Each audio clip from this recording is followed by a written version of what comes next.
সময় যাচ্ছে এগিয়ে, দিন যাচ্ছে কেটে, জানি না কতদিন করতে হবে তার অপেক্ষা।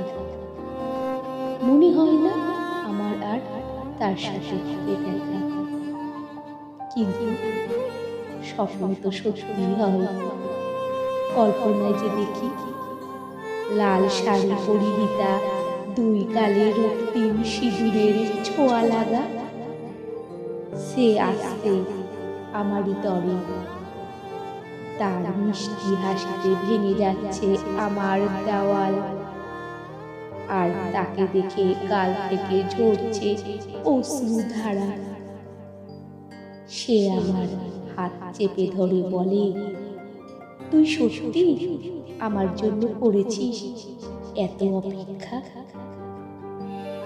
আর ভেঙে যাওয়া মনে তার আগমনে বাজে শত ঢাকের আওয়াজ। মনটা চেঁচিয়ে বলতে চাই, দিন যতই কেটে যাক, সময় যতই যাক এগিয়ে, অপেক্ষার শেষ একদিন হবে, শুধুমাত্র তার দেখা পেয়ে।